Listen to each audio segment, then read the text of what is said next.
Alright guys, Survivor Series just got done. Before we get to the review, I just want to say that I'm doing a WWE Shop unboxing tomorrow. No, it's not an extra shirt, so look forward to that tomorrow. And when I went to wrestling on Tuesday, SmackDown, I'm not worried about taking that many videos or pictures just because I like to enjoy this show more than I do taking pictures and videos.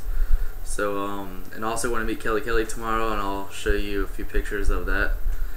And yeah, let's get started the review here. First match of the night.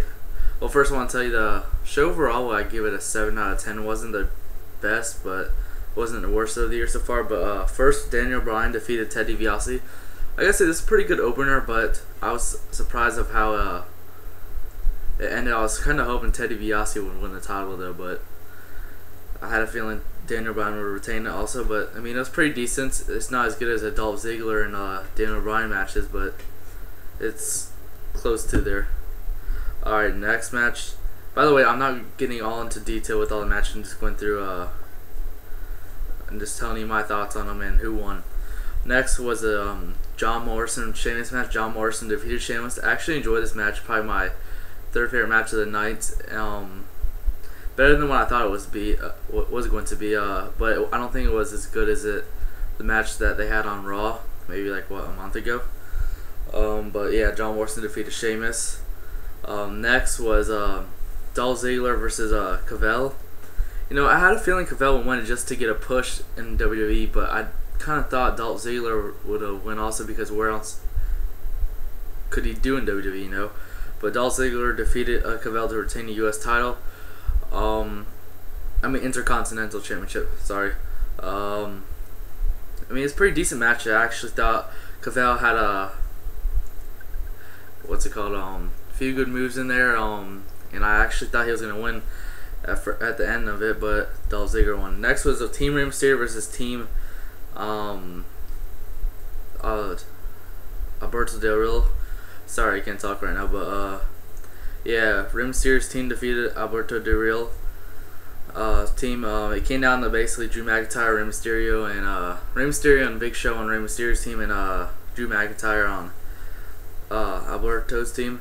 And actually wasn't that great. I thought they might have another traditional Survivor Series elimination match, but they didn't.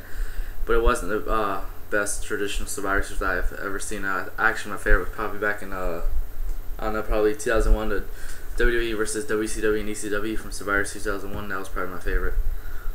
Alright, but next was the Layla Cool versus Natalya, and actually Beth Phoenix returned at this match, but Natalya defeated Michelle McCool, made her believe Layla or Michelle, I forgot who she made tap out. But then after the match, Layla Cool and Layla and Michelle started attacking Natalya, and also you heard Beth Phoenix music, and she comes out, and then after the match they hugged, and Beth Phoenix put Natalya on her shoulders, and yeah.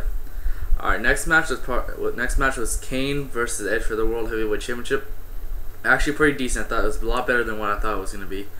But it ended up being no winner just because Edge got the spear and covered Kane, but both Kane's shoulders were down, so was Edge. So it came as a tie, and with a tie, Kane retained World Heavyweight Champion.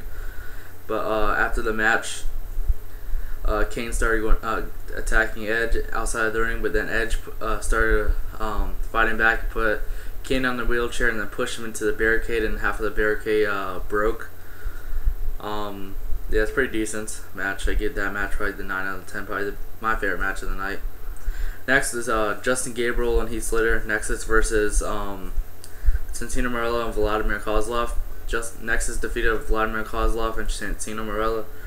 Of course, I knew they were going to win anyways. Not know how Santino Marella and Vladimir Kozlov could become tag team champions, but you never knew. But probably wasn't that great. It wasn't even that great of a match. But after the match, GM said that Nexus is banned from ringside unless they would be suspended, so that cleared the win.